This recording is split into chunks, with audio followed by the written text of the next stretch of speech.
Eh oui, vous êtes sur les ondes de Top Pot, votre podcast en français sur la science, l'industrie et la consommation du cannabis. Mon nom est toujours Luc Prévost et j'ai le plaisir de vous recevoir dans un cannabistro virtuel, le Top Pot.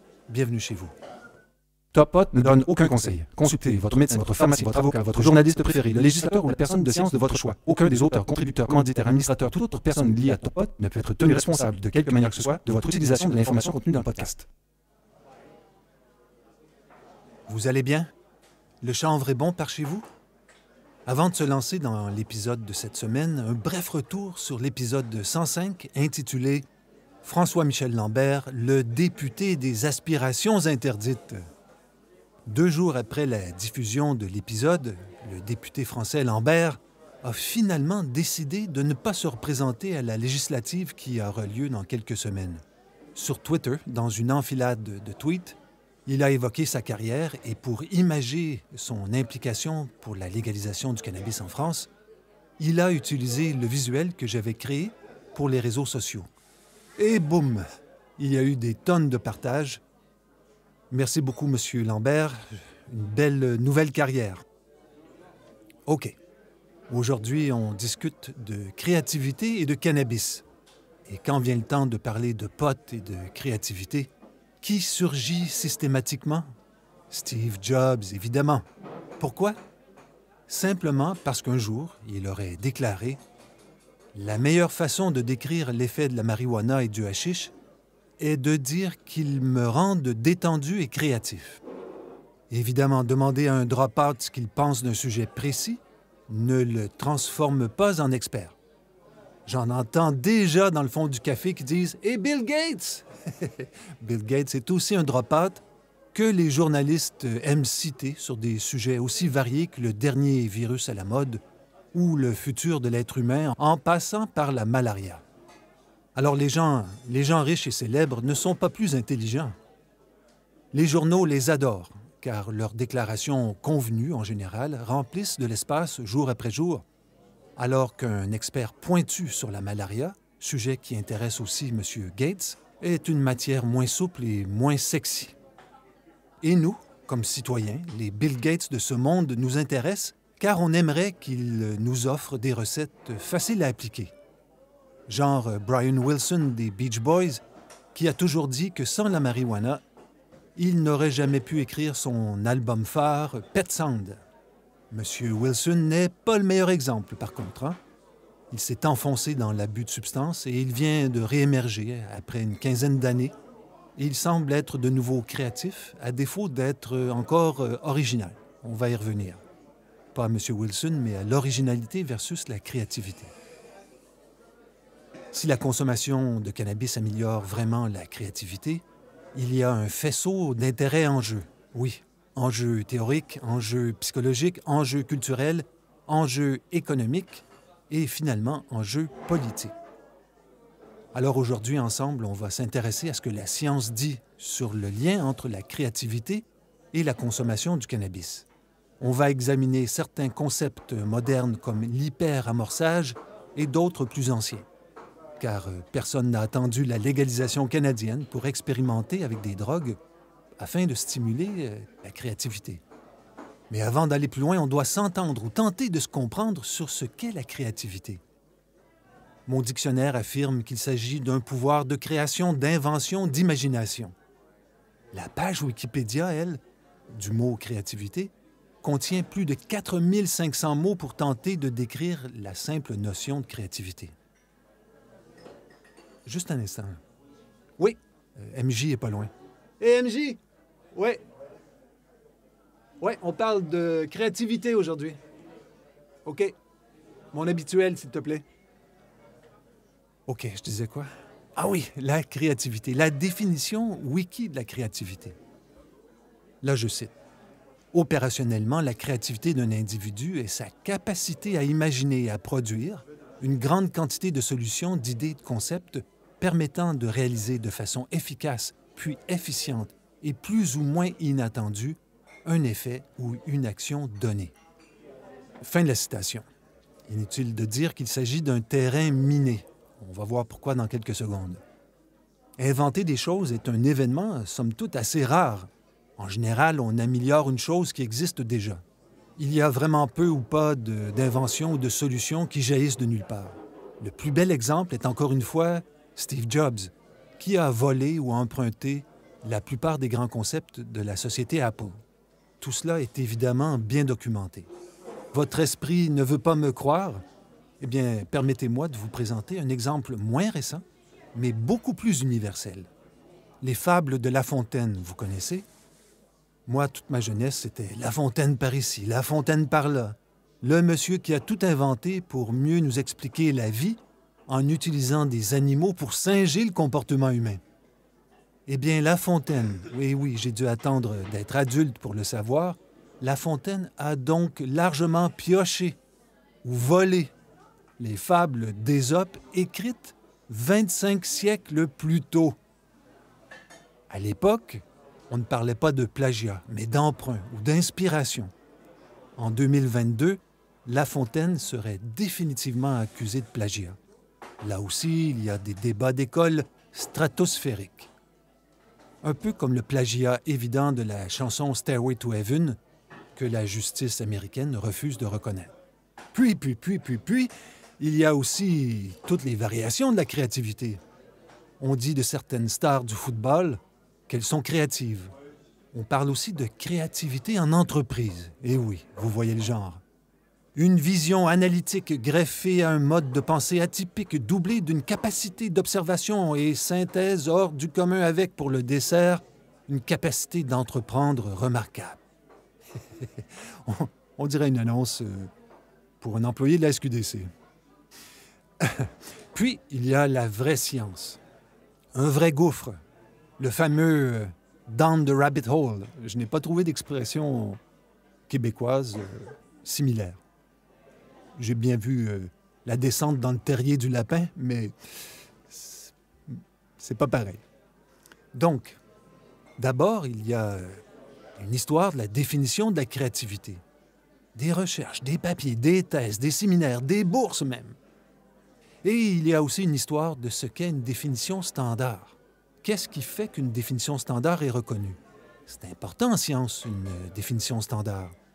Et si on recule un peu, il y a aussi une quête pour définir l'originalité qui diffère de la créativité. Il y a donc des définitions standards pour l'originalité et la créativité. Parce que si on parle de potes et de créativité, on est mieux de s'entendre sur le fond.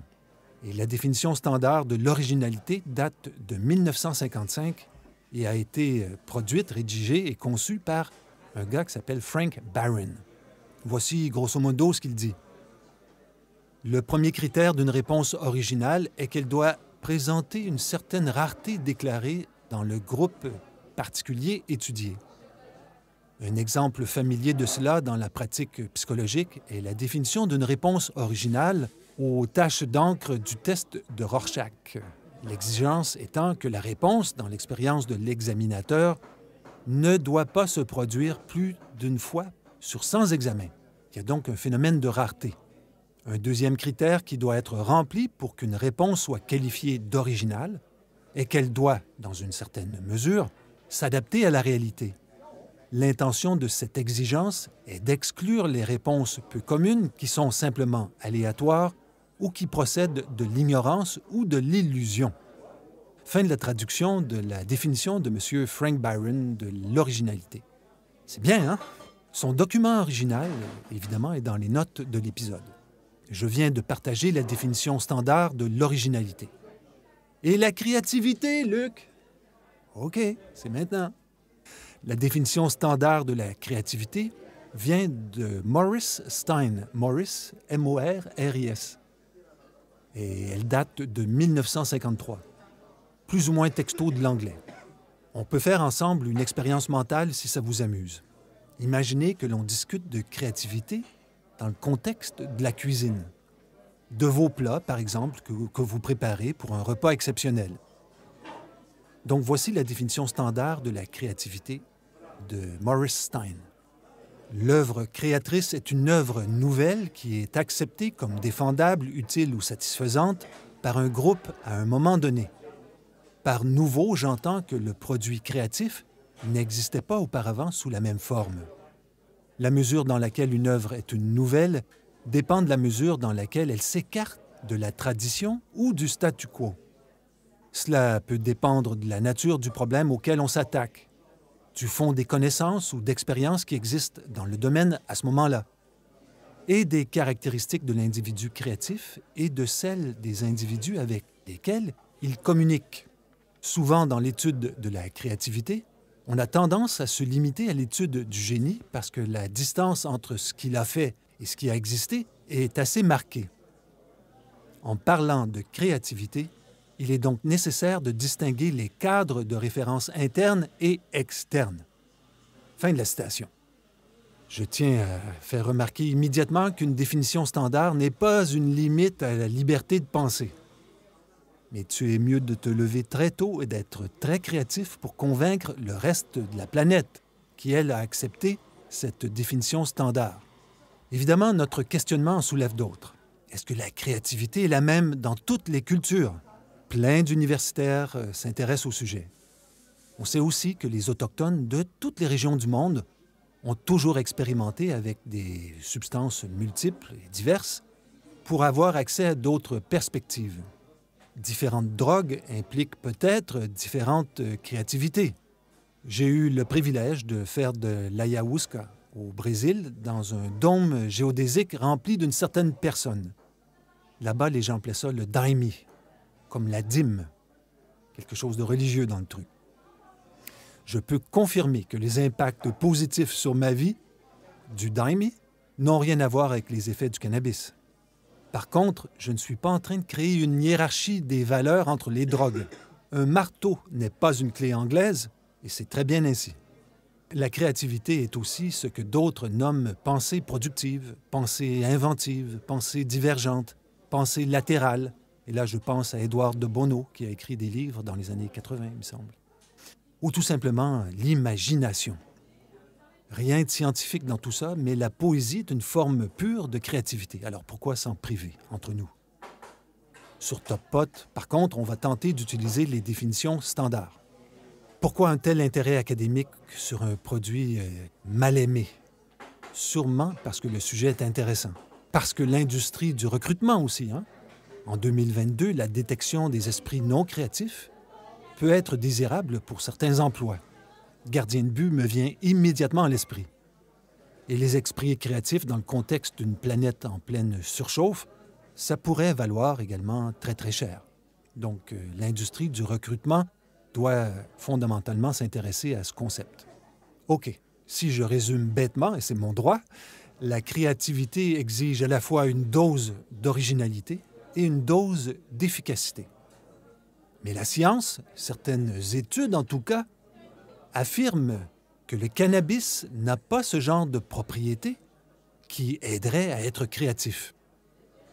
À Leiden, aux Pays-Bas, une étude qui date de 2014 suggère qu'à faible dose, le cannabis n'a pas d'impact sur la créativité, alors qu'à forte dose, le cannabis nuirait à la pensée divergente. C'est le terme utilisé dans la recherche.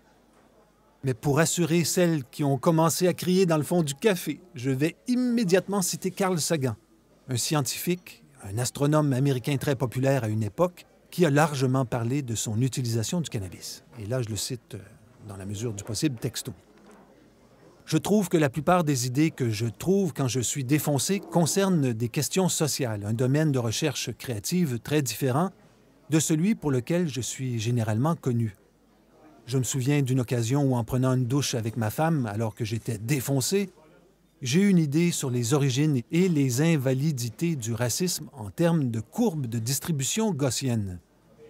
C'était un point évident d'une certaine manière, mais dont on parlait rarement. J'ai dessiné les courbes au savon sur le mur de la douche et ensuite je suis allé écrire mon idée.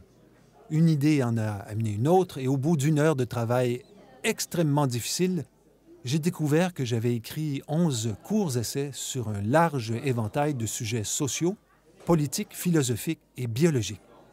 Blablabla, blablabla, blablabla. Le gars est un astronome. Le pot ne l'a pas aidé à élucider la nature de l'énergie dite sombre qui semble dominer notre univers, en plus de provoquer une accélération de son expansion. Le pot l'a aidé à écrire des petits essais. C'est bien, mais ce n'est pas un prix Nobel grâce au cannabis, par contre, on s'entend. M. Sagan n'a pas augmenté son cerveau dans son domaine d'activité principal. Mais ça ne veut pas dire que ce n'était pas intéressant. Juste une seconde. Merci, MJ. Oh, que c'est bon. Une seconde. Wow. OK. Vous savez, je suis haut répondeur au café. Ça se passe bien. Regardons alors ensemble ce que la science tente de nous dire, en tout cas, ce qu'elle me dit dans le creux de l'oreille.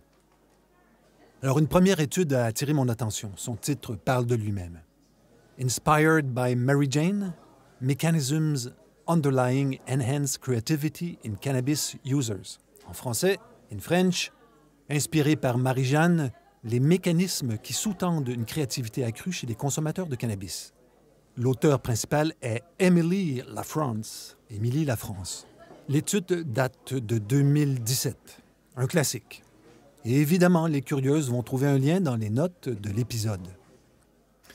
L'étude a 3 buts avoués. 1. Examiner si les consommateurs de cannabis à jeun présentent une meilleure performance aux tests de pensée divergente et convergente. 2. Examiner si les consommateurs de cannabis à jeun rapportent des niveaux plus élevés de créativité en utilisant des mesures standardisées d'auto-évaluation de la créativité. 3. Explorer les 5 grands traits de personnalité comme mécanisme possible sous-jacent au lien supposé entre la consommation de cannabis et la créativité. Je ne connaissais pas ces 5 grands traits. J'ai dû les chercher. Ça s'appelle en anglais le Big Five. Ce n'est pas vraiment une théorie, mais plutôt une sorte de modèle. En français, on s'est créé le modèle Océan, acronyme du nom de ses différentes dimensions. O comme dans ouverture, C comme dans conscienciosité, E comme dans extraversion, A comme dans agréabilité et N comme dans neuroticisme. Pour la petite histoire, on parle ici d'un échantillon de consommateurs de cannabis à jeun, de 412 personnes et de 309 non-consommateurs de cannabis. Les 2 groupes ont répondu à des questions sur les sujets suivants: consommation de cannabis, personnalité, créativité autodéclarée et objective. Les résultats existent, ils sont clairs. 1. Les consommateurs de cannabis sobres ou à jeun ont fait preuve d'une plus grande créativité autodéclarée que les non-consommateurs. 2. Les consommateurs de cannabis à jeun ont montré une capacité de pensée convergente supérieure à celle des non-consommateurs. 3. Les consommateurs de cannabis sont plus extravertis, plus ouverts à l'expérience et moins consciencieux. Et 4. Les différences d'ouverture à l'expérience expliquent la meilleure créativité des consommateurs de cannabis. Ça regarde mal, ça regarde mal, ça regarde mal pour nous. Hein? Beaucoup de bémols partout. Où sont les dièses? Et si on se demandait, OK, mais on ne va pas se décourager. Et si on se demandait quel est l'effet du pot sur les programmeurs? Ça tombe bien, la recherche existe. Et c'est la première étude empirique sur la prévalence, les perceptions et les motivations d'utilisation du cannabis dans les environnements de programmation. C'est important, on vit dans un monde qui dépend de la programmation. La recherche publiée en 2021 a été réalisée auprès de 803 programmeurs, dont 450 qui étaient des professionnels à temps plein.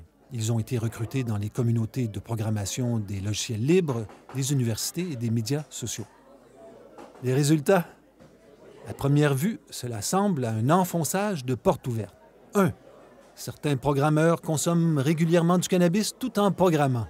2. 18 % de l'échantillon fumait au moins une fois par mois. 3. Le cannabis est utilisé pour des projets personnels, mais aussi professionnels. 4.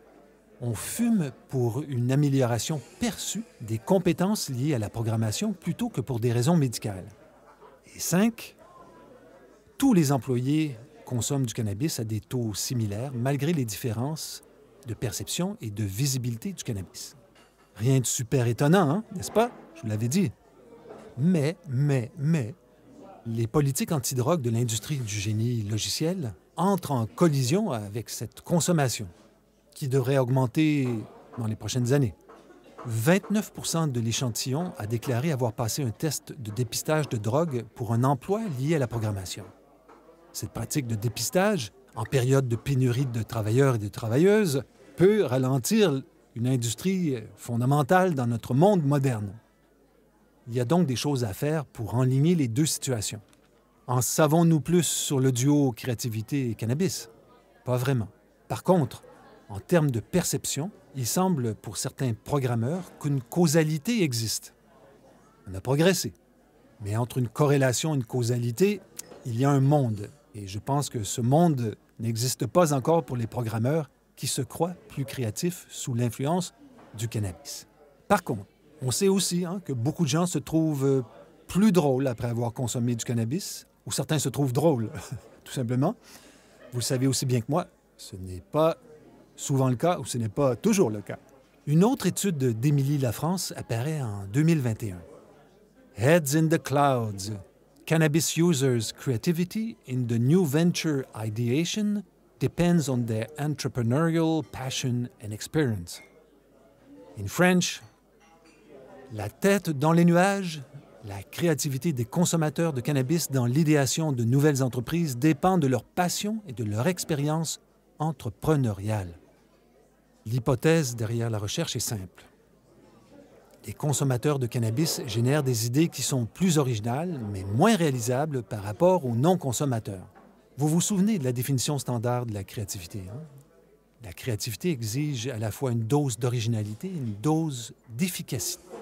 La conclusion de l'étude est sans ambiguïté. Là, j'y vais encore une fois plus ou moins texto.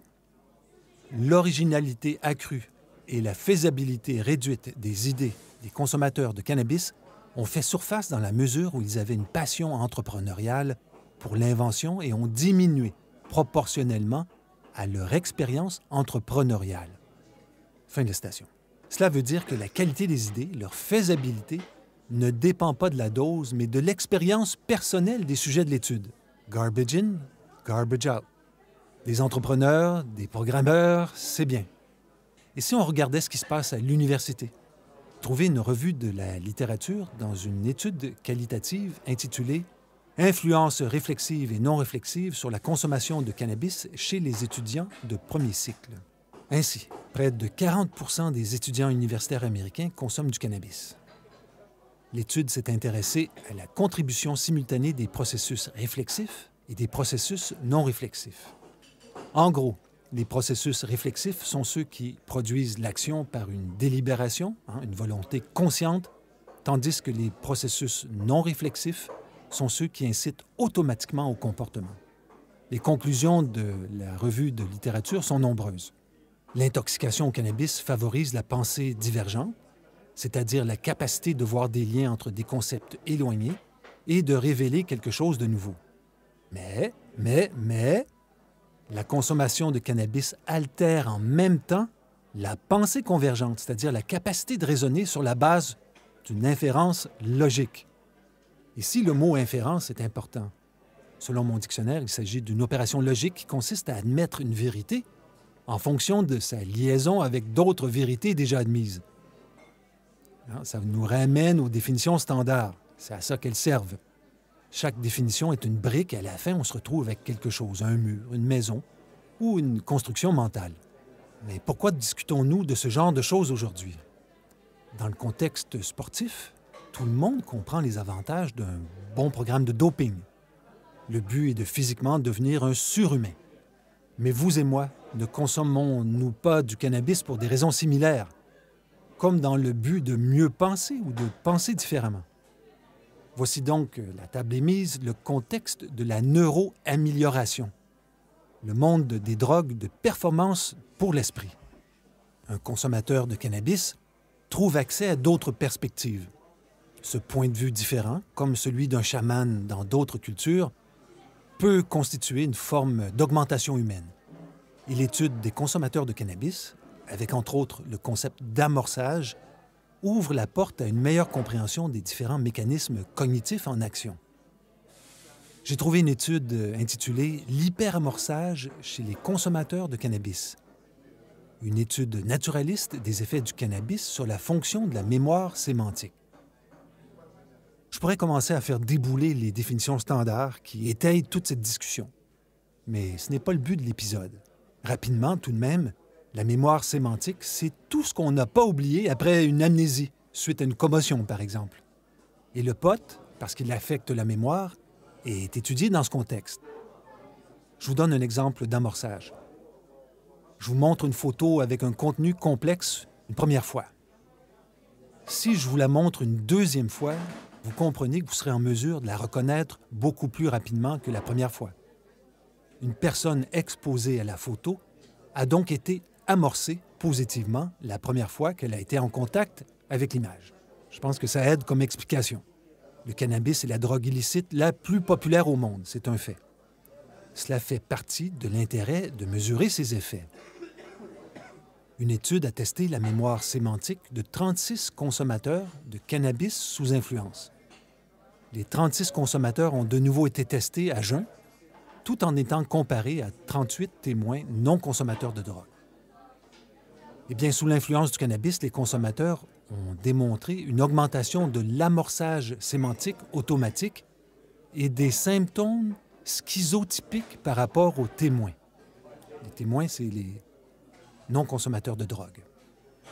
Un symptôme schizotypique, c'est un état mental caractérisé par un repli sur soi et une forme de prédisposition à la schizophrénie. Juste pour moi-même, là, la schizophrénie, grosso modo, c'est une psychose délirante chronique caractérisée par une discordance, ou si vous préférez, une perte d'harmonie de la pensée, de la vie émotionnelle et du rapport avec le monde extérieur. On ne va pas devenir de toute façon des experts du cerveau humain d'ici la fin de l'épisode, mais vous et moi, là, on avance à petits pas pour se construire des références pour toutes nos futures discussions. Alors, il paraît que les consommateurs de cannabis présentaient un profil similaire de schizotypie à celui des non-consommateurs lorsqu'ils ne sont pas intoxiqués. La consommation aiguë, forte, de cannabis augmente les symptômes psychotypiques et peut accroître l'amorçage sémantique automatique chez les consommateurs récréatifs de cette drogue. Une augmentation forte de l'amorçage sémantique automatique pourrait être un facteur contribuant à des manifestations psychotiques. La première étude du genre que j'ai trouvée, mais il y en a peut-être d'autres, elle date de 2010 et elle démontre que la principale propriété du cannabis est sa capacité à augmenter l'hyperamorçage. Pour faire simple, pas juste pour vous, mais pour moi aussi, l'hyperamorçage est ce qui se produit lorsque notre cerveau établit un lien entre deux éléments apparemment sans rapport. Si vous consommez, je n'ai pas besoin de vous expliquer la dernière phrase. Si vous ne consommez pas, je ne peux pas vous l'expliquer. Alors, pour être créatif, il faut être bien. Et ça tombe bien car la consommation de cannabis affecte nos sentiments et donc pèse sur nos pensées. En général, les études qui s'intéressent à ce type de problème évoquent systématiquement des problèmes de motivation chez les consommateurs de cannabis. On l'a entendu, en caricature, sur le plan physique, les usagers de pot seraient des gros gras paresseux, alors que d'autres études prouvent, noir sur blanc, que les consommateurs de cannabis sont plus actifs physiquement et présentent un meilleur indice de masse corporelle, par exemple. Au début de l'épisode, j'ai évoqué les différences qui pourraient exister dans ce qu'est la créativité selon des cultures radicalement différentes. Mais on n'a pas encore évoqué les différences des effets du cannabis entre les hommes et les femmes. Dans l'épisode de 95, Les femmes et le cannabis, j'aborde plusieurs sujets, mais pas la différence de créativité entre les hommes et les femmes, sous l'effet du cannabis. Là aussi, on est chanceux, car des chercheurs ont publié en 2021 l'étude Differential Cognitive Performance in Females and Males with Regular Cannabis Use. En français, in French, différence de performance cognitive chez les femmes et les hommes consommant régulièrement du cannabis. Cette étude éclaire un peu notre discussion car elle suggère que le sexe biologique influence la relation entre le cannabis et la cognition, les hommes étant potentiellement plus vulnérables aux déficits neurocognitifs liés à la consommation du cannabis. J'entends juste les gars qui chialent dans le café, là. Après avoir fait le tour d'Internet aller-retour, pas vraiment, je suis tombé sur la psychologue clinicienne Graham Schaffer, S-C-H-A-F-E-R, Schaffer. La créativité et le cannabis, c'est son truc. Dans une étude, Mme Schaffer a formé deux groupes de sujets.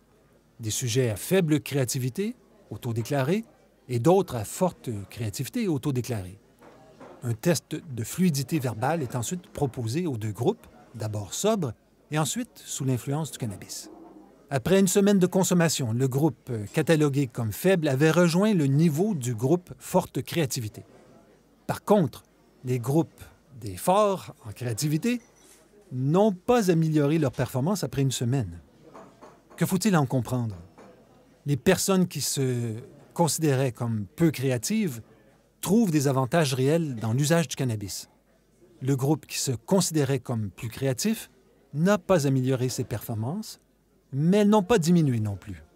Ce que l'étude offre, je crois, comme nouvelle perspective de recherche, est une possible théorie selon laquelle il existerait un lien entre la réduction des inhibitions des fonctions corticales frontales et la pensée divergente, la créativité. Selon Wikipédia, la pensée divergente est une méthode de pensée utilisée pour produire des idées créatives en envisageant de nombreuses solutions possibles.